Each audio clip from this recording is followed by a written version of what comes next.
हम लोग देखेंगे rotation of axes. Clear? Rotation of axes, axes को रोटेट कर दें यानी उसके डायरेक्शन को चेंज कर दें तो फिर कोऑर्डिनेट के बीच में क्या रिलेशन हो सकता है वो देखते हैं। मान लीजिए ये एक्स एक्सिस हमारा है, ये हमारा वाई एक्सिस है। क्लियर है? अब इस एक्सिस को किसी एंगल के रेस्पेक्ट में रोटेट कर देते हैं। मान लीजिए कि थीटा एंगल के साथ इसको रोटेट कर दिया, न्यू को। ठीक है, ये एक्स डैश लिख लेते हैं। कितने से किया है इसको रोटेट? थीटा एंगल से। उसका वैल्यू कुछ भी हो सकता है। तो आप जब इस एक्सेस को रोटेट किए हैं तो इसको भी रोटेट करना पड़ेगा, तभी तो बीच में 90 डिग्री बनेगा रेक्टेंगल एक्सेस के लिए ना। तो आप इसको भी रोटेट कर दीजिए। इस एंगल से किए इसको भी हम लोग थीटा के ही रेस्पेक्ट में, क्योंकि जितना थीटा ये ऊपर उठा उतना इधर ये बैक चला गया। क्लियर? अब है कि मान लीजिए कोई पॉइंट पहले से था, ओरिजिनल एक्सिस के रेस्पेक्ट में वो x, y था, और जो अभी न्यू एक्सिस हमने डेवलप किया है रोटेट करा करके, उसके रेस्पेक्ट में वो x डैश, y डैश है। ठीक है, अब इसके बीच में रिलेशन क्या होगा, माने एक दूसरे को कैसे कंपेयर करके हम लोग एक दूसरे को निकालेंगे, ये अभी देखते हैं। ठीक है, मान लीजिए कि आप इस पॉइंट को x डैश और y डैश के रिस्पेक्ट में अगर देखते हैं तो y डैश के पैरेलल यहां से एक लाइन ड्रॉ कर लेते हैं। तो ये भी 90 ही होगा, क्योंकि ये आपस में 90 डिग्री पर रेक्टेंगुलर एक्सिस था। चलिए, और यहां ही से एक तो y डैश के रेस्पेक्ट में किए, अब y के रेस्पेक्ट में लाइन पैरेलल कर लीजिए। ठीक है, तो ये भी 90 होगा, क्योंकि 90 था। और यहां से y के ही पैरेलल एक लाइन और ड्रॉ कर लेते हैं। क्लियर है? कुछ नेमिंग कर लेते हैं। मान लीजिए इसका नाम P था, Q है, R है, S है, और इसको अगर X के पैरेलल यहां से लाइन ड्रॉ कर लें तो इसका नाम T हो गया। क्लियर? डायग्राम कंप्लीट है। अब इसको समझने की हम लोग कोशिश करते हैं पहले। अच्छा बताइए आप लोग, एकदम ध्यान से देखिएगा, क्योंकि डायग्राम को जब तक नहीं देखेंगे समझ में नहीं आता है, इसलिए ध्यान से देखिएगा। अगर ये थीटा है तो बताइए ये एंगल क्या हो सकता है, इसके रिस्पेक्ट में सोच के बताना आपको। तो सोचना शुरू करते हैं। ठीक है, देखो ये थीटा है, ये 90 डिग्री है। यहां देखोगे तो ये एंगल मिलेगा 90 माइनस थीटा, 90 माइनस थीटा, और ये टोटल एंगल है 90 डिग्री, तो ये बचा कितना? थीटा। क्लियर है? ये 90 माइनस थीटा और ये टोटल है 90, तो ये बचा कितना? बोलिए, थीटा। अब ये बताइए, ये बचा थीटा और ये टोटल तो 90 डिग्री था, तो ये ऊपर जो एंगल बचा ये कितना बचेगा? 90 माइनस थीटा।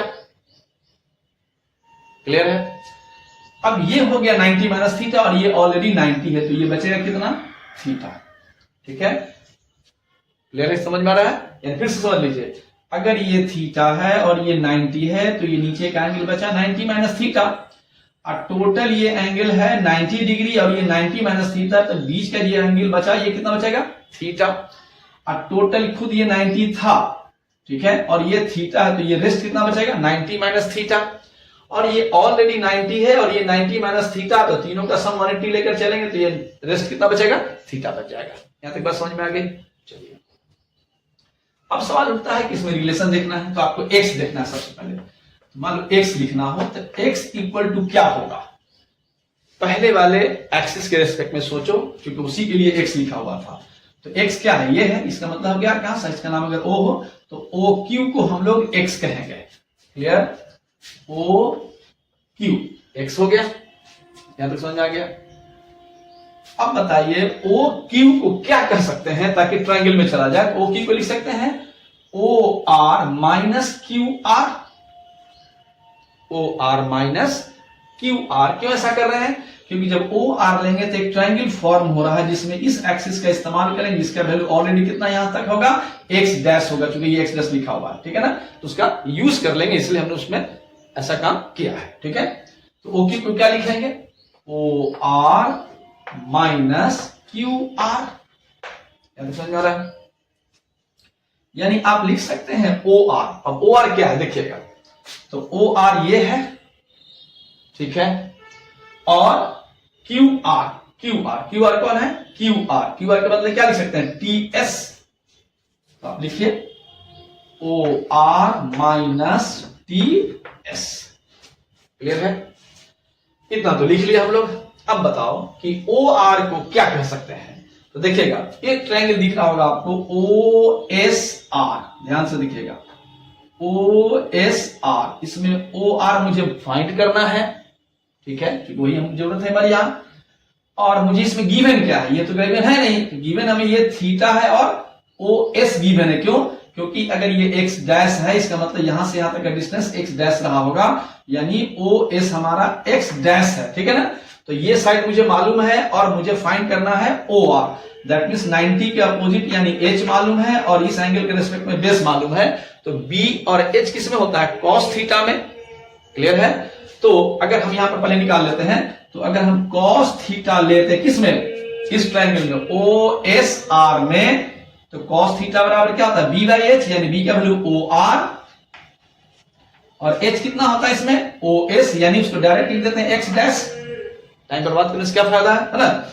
यानी एक्स इधर आ गया तो क्या मिल जाएगा? X dash cos theta is equal to O R. So in the place of O R आप क्या लिख सकते हैं यहां? बोलिए X dash cos theta minus, अब चलते हैं टीएस की तरफ, ठीक है। आप तुरंत ध्यान दीजिए टीएस कहां है, तो आपको दिखेगा कि टीएस जो है वो पीटीएस ट्रायंगल में, पीटीएस ट्रायंगल में एक साइड है टीएस। क्लियर है? तो इस थीटा के रेस्पेक्ट में टीएस क्या है? परपेंडिकुलर है पी, और इसमें मालूम क्या है आपको? तो इस 90 के रेस्पेक्ट में आपको पीएस मालूम है जो एच है। क्यों मालूम है पीएस?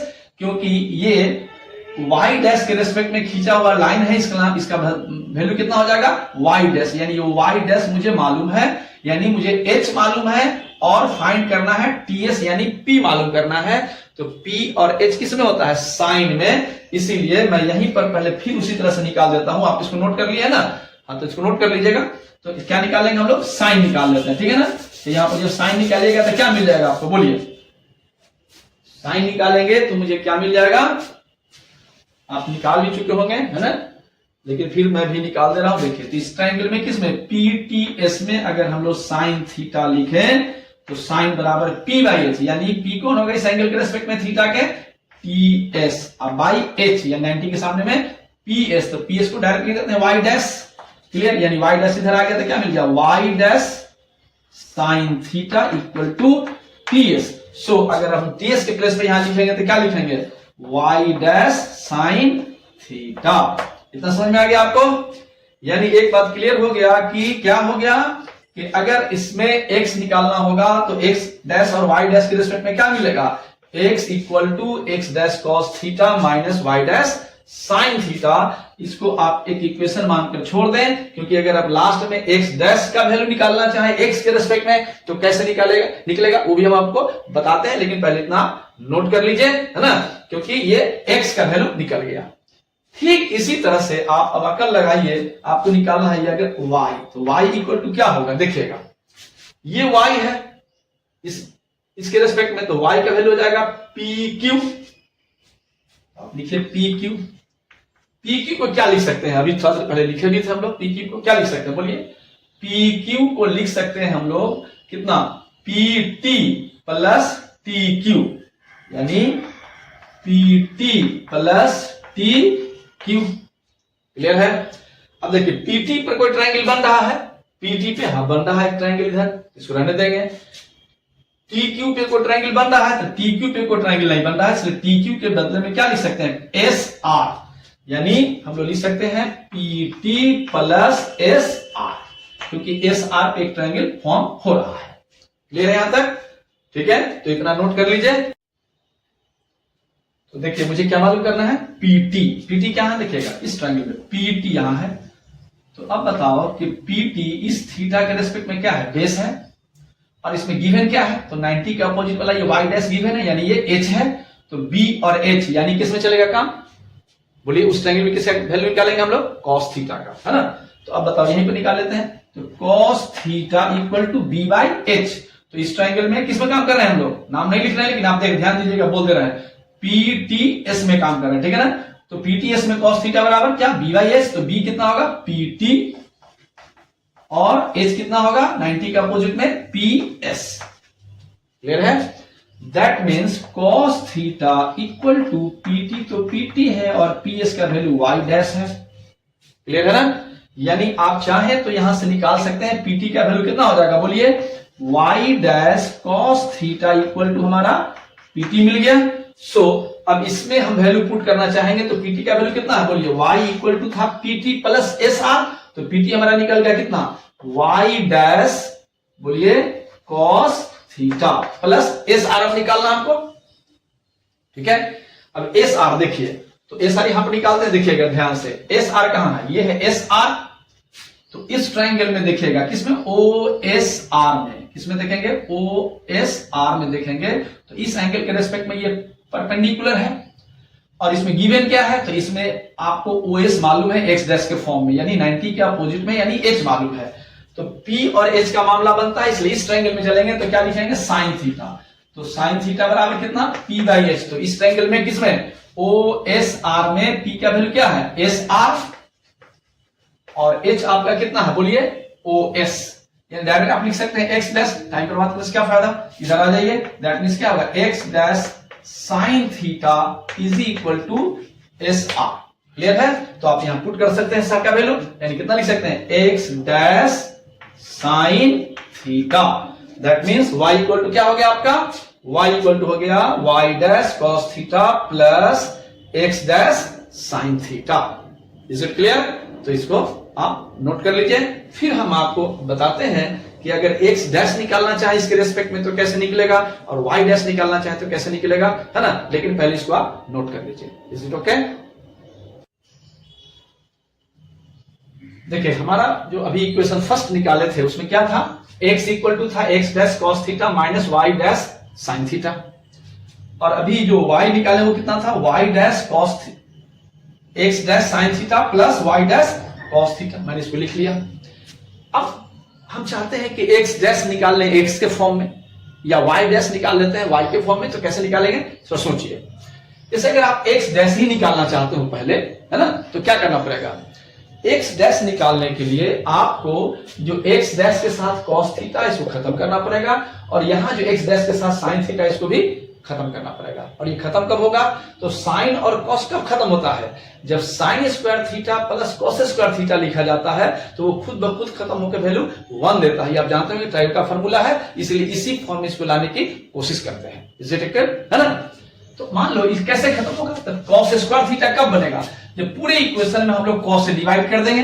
तो जब cos से डिवाइड करेंगे तो क्या मिलेगा, बोलिए x cos theta equal to क्या मिल जाएगा, x डैश cos है, अब cos से कर भी रहे हैं तो हो जाएगा cos square theta minus y dash है, और इसको किससे कर रहे हैं, cos से कर रहे हैं, यानी sign theta into cos theta.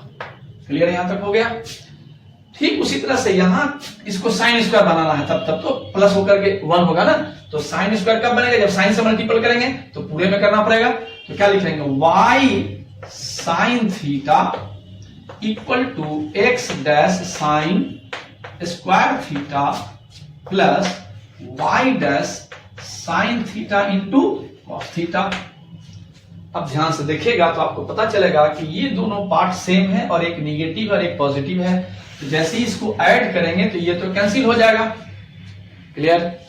और यहां क्या मिल जाएगा, x cos थीटा ऐड कर रहे हैं तो प्लस लिखना पड़ेगा y sin theta is equal to, यहां दोनों में x डैश कॉमन है तो x डैश कॉमन ले लेंगे तो क्या मिलेगा, cos square theta plus sin square theta. That means इसका वैल्यू 1 होता है। सो सिर्फ x डैश लिखा जाए, इसका वैल्यू क्या होता है 1, तो 1 इंटू x डैश क्या हो जाएगा, x डैश ही रहेगा। सो आप लिख सकते हैं x डैश इंटू 1, इसका वैल्यू इज इक्वल टू क्या बचा, बोलिए x cos theta plus y sin theta. Clear है, यानी एक्स डैश इक्वल टू क्या मिल गया आपको, X cos theta plus Y sine theta. यहां तक समझ बात आ गई आपको, है ना। ठीक इसी तरह से अगर आप वाई डैश निकालना चाहते तो क्या करते बोलिए। तो आपको करना यह चाहिए था कि वाई डैश निकालना, यानी वाई के साथ जो साइन और कॉस उसको हम लोग क्या करेंगे, कैंसिलेट करेंगे। तो क्या करना पड़ता, इक्वेशन फर्स्ट में हम लोग मल्टीप्लाई करते साइन से, ताकि ये साइन स्क्वायर हो जाता, ठीक है। और इसको करते कॉस से, ताकि ये कॉस स्क्वायर हो जाता। तो सिर्फ इसमें नहीं करते, ये इसके पूरे इक्वेशन में करना पड़ता, है ना, जो हम करके दिखा रहे हैं आपको। लेकिन पहले इतना नोट कर लिए, एक आइडिया थोड़ा सा दे दिया हूं, ताकि अगर आप चाहें तो खुद भी बिना मेरा देखे हुए आप इसको सॉल्व कर सकते हैं, क्योंकि खुद अपना ब्रेन भी चलाना चाहिए। आदमी इंटेलिजेंट कब होता है, जब खुद ही रगड़ाता है ना। तो दिमाग लगाया कीजिए, सिर्फ नोट नहीं किया कीजिए, कुछ अपना भी दिमाग चलाते रहना चाहिए। चलिए अब हम लोग क्या करेंगे, वाई डैश निकालने की कोशिश करते हैं, ठीक है ना। तो मैंने क्या बताया, इस इक्वेशन को सॉल्व मल्टीपल किसे करेंगे हम लोग, कॉस से, ताकि कॉस स्क्वायर हो जाए, क्योंकि इसको हमको बचाना है ना। तो करेंगे तो क्या आ जाएगा, cos Y, sorry Y into cos theta equal to X dash into sine theta. तो ये पहले से है, इक्वेशन सेकेंड में कर रहे हैं, इंटू कॉस से कर रहे हैं, तो कॉस थीटा हो जाएगा, प्लस वाई डैश, तो ये पहले से है, कॉस है और कॉस से कर भी रहे हैं, तो क्या हो जाएगा, कॉस स्क्वायर थीटा। क्लियर। उसी तरह से इक्वेशन फर्स्ट में किससे करना पड़ेगा, जो वाई डैश के साथ साइन था, तो साइन से ही करना पड़ेगा। तो साइन से मल्टीप्लाई कीजिए तो क्या मिल जाएगा, यहां पर एक्स इंटू कितना, sine theta is equal to X dash into कितना, साइन से मल्टीप्लाई कर रहे हैं, और ये पहले से कॉस है तो कॉस थीटा लिखेंगे। फिर यहां माइनस है तो माइनस लिखिए, वाई डैश और क्या, साइन है और साइन से कर रहे हैं, तो क्या हो जाएगा, साइन स्क्वायर थीटा। क्लियर। अब यहां ऐसा है कि यहां ऐड नहीं करेंगे, क्यों, क्योंकि ऐड करेंगे तो यहां कोई कैंसिल होने वाला नहीं है। तो क्या करिए, माइनस कर दीजिएगा। तो माइनस कर देते हैं, ये भी माइनस हो जाएगा, और जो माइनस था ये प्लस हो जाएगा। तो क्या लिखेंगे हम लोग यहां, y cos theta minus x sine theta equal to, अब ये टोटल पार्ट और ये दोनों सेम है, और ये पॉजिटिव है और इसको माइनस किए हैं, तो दोनों कैंसिल हो गया। क्लियर। इक्वल टू, ये प्लस हो गया, दोनों प्लस है, तो y डैश आप कॉमन ले लें यहां, तो क्या मिलेगा, cos स्क्वायर थीटा, और प्लस है तो साइन स्क्वायर थीटा। क्लियर है। और क्लियर हो गया कितना, y cos theta minus x sine theta is equal to कितना, y डैश तो रहेगा और साथ में इंटू 1, इसका वैल्यू लिख देंगे। क्लियर है। यानी ओवरऑल हमारा वैल्यू क्या आ गया, y डैश इक्वल टू लिख सकते हैं y cos theta minus x sine theta, यानी डैश का वैल्यू भी हम लोग निकालने में यहां पर सक्सेस हो गए। ठीक है।